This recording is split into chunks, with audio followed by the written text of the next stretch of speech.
One got knocked down, he won't get up again. The other went knocked him down. One got knocked down, and now he's fucking dead. The other went knocked him out. Combo breaker! Cryomancy, one of the coolest powers in existence. Yes, that pun was intended, and it's a crime that Elsa is one of the only cryomancers to be on my show. So let's go ahead and introduce today's fighters. Sub-Zero, the cryomancer of Mortal Kombat, and Iceman, the frostbitten X-Men. Alright, let's start this episode off with Iceman, the reverse Human Torch.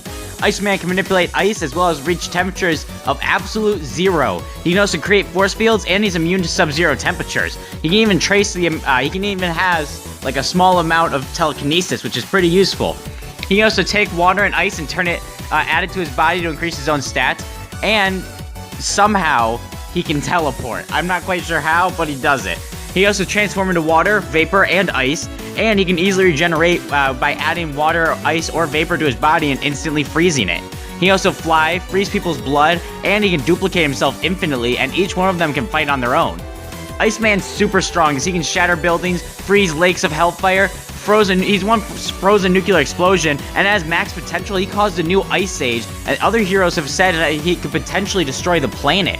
He's fast enough to outpace torpedoes, missiles, and even nuclear explosions, and he's theoretically omnipresent as he can appear anywhere in the water. And if that's not enough, he's actually fought Thor and Red Hulk, as well as Omega Red. He's fought against and taken hits from Firestorm, Thor, Red Hulk, Omega Red, Sabretooth, and even Apocalypse, and other huge Marvel threats. Iceman's actually a skilled hand-to-hand combatant, and he's very comfortable and proficient in the use of his powers. He can, having been coached by the likes of Black Widow and Hercules, and as well as other former X-Men, he's pretty much has the experience to fight virtually any kind of adversary, from low-level superhumans like Sabretooth to world-ending threats like Apocalypse. But despite his amazing powers, he is flawed. He can usually only form ice continuously for a period of about 5 hours before becoming mentally exhausted, and he actually does lack actual creativity and imagination when using his powers. Basically, this is due to his generally laid-back personality. But no matter what, you do not want to get caught in this guy's crossfire, or rather, cross-freeze. Sub-Zero, my main man in Mortal Kombat. That is, unless there's a character like Leatherface, Kratos, Jason, pretty much anytime there's a guest character. Other than that, though, Sub-Zero is my main. So, on to what this Ice Ninja can do. Obviously, Sub-Zero can manipulate ice, and he can even use his ice to teleport somehow. He can use his ice to make clones of himself that do not move, but touching them instantly freezes you, and it can be used to block attacks. He can also instantly freeze a foe, and even create weapons out of solid ice, as well as slide across the arena with his ice.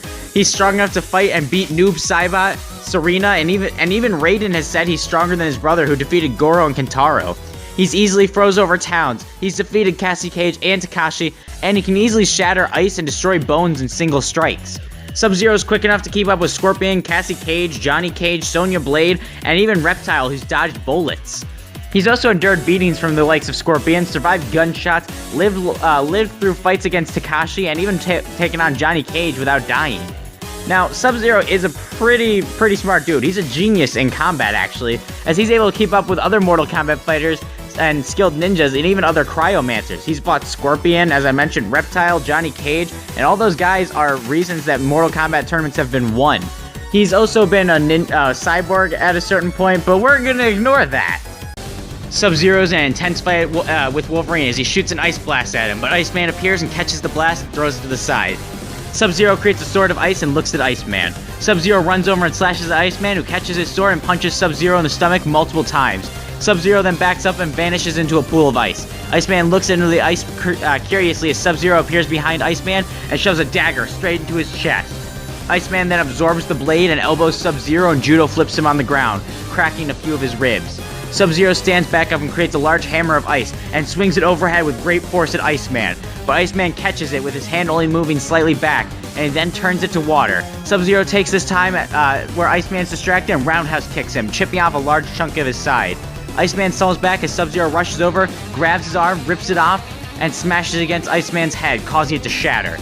Sub-Zero then dashes back, leaving a clone of himself, and Iceman grabs it and turns it into a new arm, repairing both his arm and side. Sub-Zero then runs over and jumps to try and smash in Iceman's head, but he stops as his blood is completely frozen. Iceman then lifts the veins out of Sub-Zero's body and upwards, ripping them from his body. Sub-Zero yells out in pain as Iceman rips all the veins completely out of his body, removing them from him, and then Iceman causes a large ice spike to launch upwards, impaling through Sub-Zero. Ah, damn it, I really wanted Sub-Zero to win. I love that guy. But our winner is Iceman, and holy shit was this match a huge stomp. At Iceman's full potential, he can create new ice ages, and he's been told that he can destroy the planet. But if we want to lowball this, just for the sake of giving Sub-Zero a chance, if we lowball this, we can say it's at the very least a continent-level feat. Whereas Sub-Zero's fought heavy hitters like Johnny Cage and Frozen City, but strength and durability, the difference is just too much. Iceman has a huge strength and durability advantage in this scenario. So what about speed? Well, Sub-Zero is at the same speed tier as like Scorpion and Reptile, who have dodged bullets, putting him at least massively hypersonic. Whereas Iceman can dodge missiles and torpedoes and stuff, which would be massively hypersonic, so you take into account that he's fought things like the Red Hulk, and he's technically omnipresent. So that gives him another huge speed advantage. Not only can Iceman just one-shot Sub-Zero, he's also immune to all of Sub-Zero's temperatures, based on the fact that he's literally made of ice. Not to mention, everything Sub-Zero does is, except for his punches and kicks, are going to be useless, as Iceman can just grab them to A, heal himself, or B, absorb them for extra stat boost. Sub-Zero's screwed in this match. Now, I'm not saying it's 100% impossible for Sub-Zero to win. There's probably some reality where he can get a sneak attack off and just instantly kill him. But it's like a slim chance that Sub-Zero even has the chance to do that. So, our winner is Iceman. Next time on Combo Breaker! Dude, sniper rifles are the most ridiculously broken weapon ever. Think about it. You can go hide in the background, take aim, fire, and blow someone's head clean off. So obviously, with anime, they take this to the next level, with sniper rifles that destroy robots and mountains and shit. That's right, next time on Combo Breaker, we've got Yoko Littner versus Mine. First of all, let me thank you all for watching. Please like, comment, and subscribe, and share this to any friends you know who like versus debates. And, tell me what you think of the next match. Give me your predictions, maybe suggest matches in the comments, and they might happen.